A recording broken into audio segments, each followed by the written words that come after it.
All right, folks, it's time for inquiry number 4 for Power Rangers Dino Fury. Lots of stuff to say. Well, first things first is it's kind of to the point of where I'm like, it's amazing. Look at it, how they could actually digitize a few more things and they don't want to do it. It's like, do you really have a budget to actually make you say no? Like, for instance, the morphing process. The helmets just come over their faces instead of actually just digitizing over their face. What about the fact of the Mega Fury Saber? Instead of allowing his blade turn into the saber, he just reaches up and then there it goes instead of just transforming the freaking sword right there instead of it just being in the cockpit. And of course, the last one, which, oh my gosh, are you one of those actually disappointed that she doesn't have a skirt? No. What I'm disappointed about is the fact of this is the last bit of where it's like you could have digitized it, you know. Maybe she takes it off, yay, and it digitizes out of her hand. It just digitizes in while it's in her hand.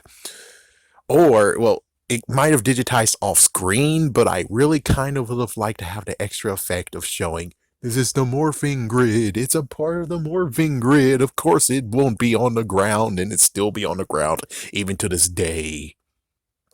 My goodness. Now, as for Ward and Garcia, that is the interesting thing of being like, well, why the hell are you here? It's like, okay, so maybe it hit us. They hit a silent alarm. Okay, cool. Oh, that's interesting. Yeah, looking at right now, it's like, wow. So yeah, Cat Lady and Algent did the screenplay apparently. But anyways, yeah. Besides the point, why in the world Garcia's even there? He shouldn't even be there. Instead of course, well, Javi has to have something to drive away from. It's like, okay, good point. Okay, good point. Why can he have a motorcycle? I mean, he seems like one of the types that actually will have a motorcycle, and yet here you are being like, it's cool. He doesn't need a motorcycle. He's gonna take his dad's vehicle and leave his dad wounded. But it's for a good reason, because if he stayed and tried to put his dad into the car and then drive away, well, his dad will know where his hideaway is, number one. And number two, well, that's just being a good son, and at one point he could actually just get doomed to where it's like, oh well, guess what? He allowed himself to the car get hit, so he had to just drive away quickly. It's like, yeah, I would have preferred he had a motorcycle. Like, how else did he get to the museum anyways? But of course, I know car faster than walking or whatever he did. Okay. Oh yeah, and about Javi, he is stepping on someone's toes though. It's like a ranger that we don't know, a future ranger that we don't know if they're ever gonna adapt.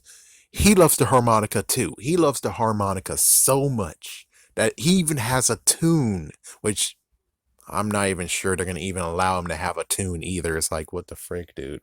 It's like, yeah, it's like new age. Will you actually allow the tune to stay in at least, you know? Yeah, and it's like, what's the tune? Do do do do do do do do do do do do do do do do do do do. It's like, yeah, I'm pretty sure they're not gonna even allow that. And it's like, come on, at least have one thing from the original character. Anyways, besides the point, that's it. That's something. Boom Tower. And of course, Tank Joe. Tank Joe, the original version of him, did actually power up at one point, or at least twice. I was trying to remember how exactly did he how he did that, and I couldn't figure it out. So maybe it did have an orb too, and that's where they got the orb idea of Nephirite orb. Apparently, it's like, I'm not sure. I'm not sure. Let's see, anything else. Oh yeah. The Green Ranger, she is playing as a teenager, but actually she was born in the 90s. So she's like 23, 24 years old. So it's like, oh, so I can't have a crush on her, but I can't have a crush on her character. Like, that's a wrong-o. It's like, that's bad. And I'm like, yeah, but I like her character, though. It's like, this is the third character to actually struck a chord where I'm like, I like her. But now we get to the main event of Jane and J-Borg, which one person, let's call him JB, was trying to actually make sure that it's okay. It's okay. They're not going to be a usual thing. They're not going to be a usual thing. Well, let's look at the guy who actually is talking to me on Twitter. Let's show his tweet. It turns out that Simon here actually said that, yeah, they're not going to be mainstay in every single episode, but, and it's like, oh God, he said but. So they are going to be still used for slapstick. Even though he didn't want them to be a comedic duo, he still was using them for slapstick. The messed up part is just like with Beast Morphers, they had Steel. He was a decent laugh riot. In this one, you have Fungus, aka Mucus. You have Teresa, who actually, sorry, not Teresa. You have Izzy, who actually made some funny comments too. And you also have the warden who makes funny comments. I'm pretty sure you don't really need to have Jane and J-Borg. So it really is like a red flag where it's like, this is the second episode in a row. First episode, we got introduced to Jane. Well, first episode with them, we got introduced to Jane and J-Borg. And then we got introduced to J-Borg, more importantly, in the next episode. Then we have to do the fortune teller thing of, I have psychic powers, follow me, while a freaking bus driver abducts me. And now we're at the point of where it's like, okay, now they have to do some news segments. And, well, why not allow the freaking... Let me just say this. This all will be forgiven if Hasbro does the right thing and adapts a freaking Kamen Rider season. Because right now they have the best way of doing it.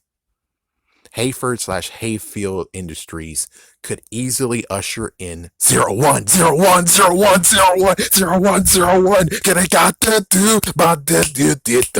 And it's like, it's freaking damn easy. It's freaking damn easy. I mean, it's so easy. It's like, yeah, and the Red Ranger still is in New Zealand. So if you want to film in New Zealand, we have the Operation Overdrive. Red Ranger's still there. Just get him. Freak it. He might be actually doing the whole entire thing. I don't know if the dad even's retired or something, but it's like, pretty sure the son has taken over. So all you have to do is just some good backstory. Perhaps having some good little Easter eggs of Rangers, like for instance, maybe for Time Force, the Blue Ranger, get him back and allow it to be his ancestor that actually is the I forgot the other Kamen Rider, but allow him, and it's like, yeah, just seed some Rangers in there. Seed some Rangers like, oh, there's some interesting Ranger history that actually connects, but it's like, please do it. It's not that hard. You don't even have to make new stuff. All you got to do is just, okay, what did they do in the original script? Translate it. There we go. Keep translating it. Use the stock footage. Now figure out how you can just basically the original Mighty Morphin Power Rangers, but, or I would say Time Force or even Wild Force, or it's like, you don't have to even make a story. All you got to do is just have someone who was able to translate it, figure out how to actually mirror what's going on in those episodes, and ta-da, we're done. You can do it. Kamen Rider 01 can freaking happen. And that's how I will excuse all the rest of these episodes. Most likely we'll have J-Borg and Jane, or Jane and J-Borg. That's the only way how I'm going to excuse it, is if you actually will set up 01. Because you can do it. You just freaking damn did it. The only messed up part is that when it comes to like the yeah, that's the only messed up part, is that if they could have just got the accessories to make them look like crap. It's like I forgot the name of the robots, but it's like if you would have done that, we good. We're in. We're good. We're good. We're in. And plus it's like, it's a can't kill. So it's like, yeah, you could easily just replace it and put ear stuff on them from 01, and there we go for the rest of the freaking episodes. And now you can spin off and have 01 show up. Thank you. That's all I'm saying. Yeah, so that's the real issue here. The real issue is not even the skirt thing. It's the fact that Jane and J-Borg is here for the second time in a row, and you did some crazy slapstick like one you stole from freaking Ron Burgundy. Yeah, I wonder if Will Ferrell will ever sue people. Looks like you'll be the first ones to get it. Or what about the ones who actually came up with that idea from, and I'm pretty sure they weren't really the first, but either way, the ones that actually did Home Alone. It's like, yeah, I'm pretty sure they started it. So it's like, yeah, pay us, because if you're not in the Home Alone family, you have to pay us. It's like, yeah, there's a second time where it's like, yeah, oh man, the Climate Cluo really actually is like, what the frick, guys? What the frick? But you don't really need this funny slapstick. You don't really need it, and yet here they are doing it. Nothing to say besides, come on, guys, really? Well, other than that, I think that's mostly everything. Oh yeah, Dragnarok. Apparently, that also has been a copyrighted name. You can't actually search Dragnarok without seeing something that isn't Power Rangers. So good job on naming him. Awesome name, but maybe you just got it from them because you enjoy whatever that really is. Whatever. Well, anyways, there you go. And let me tell you, freaking Facebook, there's 70 people who actually have put the playlist, they like the playlist and they're following it. Isn't that crazy or what? It's like, yeah, and you guys are, it's like, no offense to you, but it's like, yeah, it's like, not a lot of people are watching on YouTube, and yet you guys get to have the extra content. Kind of makes you think, maybe I should give film extra content and just leave you guys out of it. Just saying, that kind of should be what's going on, but we're cool. Anyways, we'll see what happens on the 5th episode. If I think it should show up Friday, if Saturday. If it doesn't, oh good lord. And can I say I still missed the whole thing of when they actually showed the sneak peek on Wednesdays? Very unfortunate as Fridays.